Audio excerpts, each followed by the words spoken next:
সমস্ত প্রশংসা আল্লাহ পাকের জন্য। আলহামদু, সকল প্রশংসা লিল্লাহি, আল্লাহর জন্য সকল প্রশংসা। আপনারা বলুন, আমরা সকল প্রশংসা করব কার জন্য? আল্লাহর জন্য। আর জবানটা হলো মোহাব্বতের আওয়াজে বলতে হবে, প্রশংসা করব কার জন্য? আল্লাহর জন্য। রব্বিল আলামিন, আল্লাহ হচ্ছেন সমগ্র জগতের প্রতিপালক, ঠিক কি না? আল্লাহ হচ্ছেন সমগ্র জগতের প্রতিপালক। আল্লাহর জন্য প্রশংসা হবে। আমরা কেন আল্লাহ পাকের প্রশংসা করব না? আমরা যেদিকে তাকাই সেদিকে কার নেয়ামত? আল্লাহ পাকের নেয়ামত। যেদিকে তাকাই সেদিকেই আল্লাহ পাকের নেয়ামত। আল্লাহ পাক বলছেন, যারা আমার নেয়ামত পেয়ে আমার নেয়ামত দেখে আমার শুকরিয়া আদায় করবে, আমি আল্লাহ পাক তাদেরকে নেয়ামত বাড়িয়ে দিব। দেখুন আল্লাহ পাক কত সুন্দর আসমান সৃষ্টি করেছে, কত সুন্দর আসমান। দিনের আলোতে একরকম সৌন্দর্য, রাতের আধারে আর এক রকম সৌন্দর্য। কত সুন্দর আসমান, আসমানের মধ্যে কত সুন্দর চাঁদ রয়েছে, কত সুন্দর সূর্য রয়েছে, কত সুন্দর তারকা রয়েছে। এরপরে দেখেন কত সুন্দর জমিন। এই জমিনের মধ্যে আল্লাহ পাক কত হাজার হাজার নেয়ামত দান করেছে।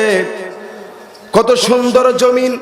আপনি আসমানের দিকে তাকাইলেও আল্লাহ পাকের প্রশংসা চলে আসবে, জমিনের দিকে তাকাইলেও আল্লাহ পাকের প্রশংসা চলে আসবে। জবানটা খুলে বলেন আলহামদুলিল্লাহ। আমার প্রিয় বাবারা, যদি আপনারা দেহের দিকে খেয়াল করেন, আমাদের দেহের যেদিকে তাকাবেন সেদিকেই আল্লাহ পাকের নেয়ামত, সেদিকেই তাকাবেন সেদিকে আল্লাহ পাকের নেয়ামত। আল্লাহ পাক কত সুন্দর চোখ দান করেছে। যার চোখ নাই সে বুঝে চোখের কি মর্ম, ঠিক কিনা বলেন? যার চোখ নাই সে আসমান চোখে দেখে না, যার চোখ নাই সে জমিন চোখে দেখে না, যার চোখ নাই সে তার মাকে চোখে দেখে না,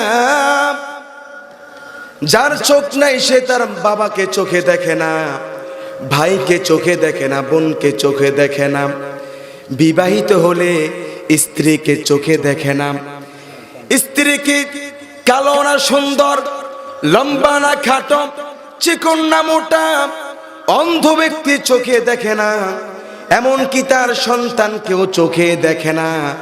কিন্তু আল্লাহ পাক আমাদেরকে কত বড় নেয়ামত দান করেছে, চোখ। জবানটা হলে বলা যাবে কি আলহামদুলিল্লাহ। সমস্ত প্রশংসা আল্লাহ পাকের জন্য। এরপরে দেখেন আল্লাহ পাক আমাদেরকে কত সুন্দর জিহ্বা দান করেছে। জিহ্বা দিয়ে আমরা যেটা খাই সেটার স্বাদ অনুভব করতে পারি। আল্লাহ পাক আমাদেরকে কত সুন্দর জবান দান করেছে, আমরা জবান দিয়ে কথা বলতে পারি। কিন্তু যে ব্যক্তি জবান দিয়ে কথা বলতে পারে না, সেই ব্যক্তি একমাত্র জানে জবানের কি মূল্য, জবানের কি দাম, ঠিক কিনা বলেন? আল্লাহ পাক কত বড় নেয়ামত দান করেছে এই জবান। কত সুন্দর জবান। পুরুষের কণ্ঠ একরকম, নারীদের কণ্ঠ আরেক রকম, ছোট্ট বাচ্চাদের কণ্ঠ একরকম, যুবকদের কণ্ঠ একরকম, বৃদ্ধদের কণ্ঠ একরকম। এই যে আল্লাহ পাক আমাদেরকে সুন্দর কণ্ঠ দান করেছে, জবান দান করেছে, এই ক্ষেত্রেও বলতে হয় আলহামদুলিল্লাহ। আল্লাহু আকবার। আহলে সুন্নাত ওয়াল জামাত জিন্দাবাদ জিন্দাবাদ। মোবারক হোসেন সাহেব জিন্দাবাদ জিন্দাবাদ। আমার বাবারা, আল্লাহ পাক আমাদেরকে কত সুন্দর হাত দান করেছে। যার হাত নাই সে বুঝে হাতের কত প্রয়োজন, ঠিক কিনা বলেন? আমরা এই হাত দিয়ে লিখতে পারি, হাত দিয়ে খেতে পারি, হাত দিয়ে কত সুন্দর কাজ করতে পারি, হাতের দিকে তাকাইলো আল্লাহ পাকের প্রশংসা চলে আসে। আল্লাহ পাক কত সুন্দর পেট দান করেছে, কত সুন্দর পিঠ দান করেছে, কত সুন্দর পা দান করেছে। আমরা পা দিয়ে যেখানে সেখানে চলে যেতে পারি, কিন্তু যার পা নাই সে বুঝে পায়ের কত প্রয়োজন। এই জন্য আমরা সকল কাজের মধ্যে আল্লাহ পাকের প্রশংসা করব, আল্লাহ পাককে ডাকবো। আল্লাহ তো বলেই দিয়েছেন, যারা আমার নেয়ামত পেয়ে আমার শুকরিয়া আদায় করবে, আমি আল্লাহ পাক তাদেরকে নেয়ামত বাড়িয়ে দিব। আল্লাহ পাকের কত নেয়ামত, এগুলো বলে শেষ করা সম্ভব নয়। আল্লাহ পাক কত রকমের মাছ সৃষ্টি করেছে। ইলিশ মাছের স্বাদ এক রকম, রুই মাছের স্বাদ আরেক রকম, চিংড়ি মাছের স্বাদ আরেক রকম, পাঙ্গাস মাছের স্বাদ আরেক রকম। আল্লাহ তো চাইলে পারতেন এক রকমের মাছ দিতে, কিন্তু না, আল্লাহ পাক আমাদেরকে নেয়ামত হিসাবে শত শত রকম মাছ দান করেছে, হাজার হাজার রকম ফল দান করেছে। আল্লাহ বলে, বান্দারা যদি তোমরা আমার ফল খেয়ে, আমার নেয়ামত খেয়ে আমি আল্লাহকে ডাকো, আমি আল্লাহকে স্মরণ করো, আমি আল্লাহ খুশি হয়ে যাব। আর আমি আল্লাহ যার প্রতি খুশি হয়ে যাব, তার জন্য হলো জান্নাতুল ফিরদাউস। আমি দাড়ির কথা বলি, এই যে আল্লাহ পাক আমাদেরকে কত সুন্দর দাড়ি দান করেছে। যার দাড়ি নাই সে বুঝে দাড়ির কত প্রয়োজন, ঠিক কিনা? আল্লাহ পাক আমাদেরকে কত সুন্দর দেহের স্কিন দান করেছে। আহা, এজন্য আমরা আল্লাহ পাকের শুকরিয়া আদায় করব। যখন আমরা ঘুম যাব, ঘুম থেকে উঠে আমরা আল্লাহ পাকের শুকরিয়া আদায় করব। আলহামদুলিল্লাহিল্লাযী আহইয়ানা বা'দামা আমাতানা ওয়া ইলাইহিন নুশুর। আপনারা কি পারেন না? তো বলেন না আমার সাথে, আলহামদুলিল্লাহিল্লাযী আহইয়ানা বা'দামা আমাতানা ওয়া ইলাইহিন নুশুর। এখানে আল্লাহ পাকের নেয়ামত হবে।